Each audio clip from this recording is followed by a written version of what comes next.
In this video, we're going to talk about how to do long division with polynomials. So first, let's review how to do long division with numbers. If you wanted to divide 107 by 4, you would say, okay, does 4 go into 1? No, so I'm going to move over 1 to the right. Does 4 go into 10? Yes, it does. It goes in twice. So I've divided 10 by 4 to get 2. Now I multiply back in this direction. 2 times 4 is 8. I put my 8 underneath the 10 and subtract to give me 2. Now I bring down 7. 27 divided by 4. 4 goes into 27 6 times, so I write 6 there. And again, I multiply back. 6 by 4 is equal to 24. Write that underneath. 27 subtract 24 is equal to 3. So I can write that 107 divided by 4 is equal to 26 remainder 3. Alternatively, I could write that 107 divided by 4 is equal to 26 and, or adding, 3/4. One more thing I could do is I could write that 107 is equal to 4 times 26 plus 3. All of those statements follow from that division. Now, another thing that we should remind ourselves of, because it will be helpful for discussing polynomial long division, is the names of all of these different parts of a division statement. The number underneath the division sign is called the dividend. The number that we are dividing by is called the divisor. The answer we get is called the quotient. And the remainder is called the remainder.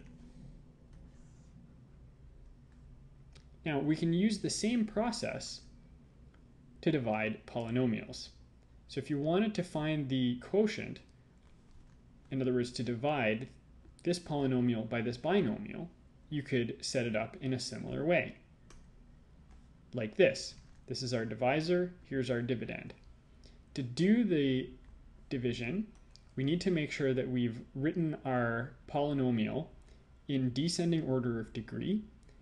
And if there are any missing terms, in other words, if there were no x squared term, we'd need to put a placeholder here with a 0x squared. Now to do it, we follow the same kinds of rules. X minus 3, well, we're going to look at the x first. Does x go into 3x cubed? Yes, it does. It would go in 3x squared times, because 3x squared times x is equal to 3x cubed. We're going to write 3x squared over here, lining up our x squared terms. And now, just as we did with long division before, we're going to multiply back. 3x squared times x minus 3 now gives us 3x cubed minus 9x squared. Now we're going to subtract. The 3x cubes cancel, but negative 5x squared minus 9x squared is going to give us 4x squared. Bring down negative 7x.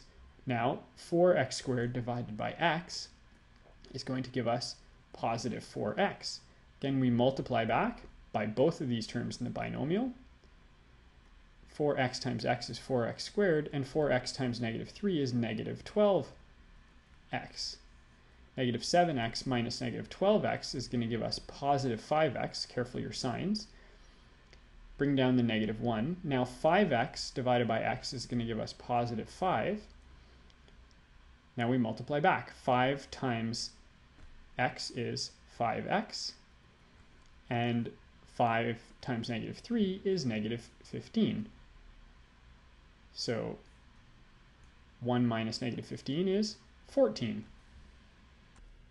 I went through that quite quickly, so you might want to go back and watch that again.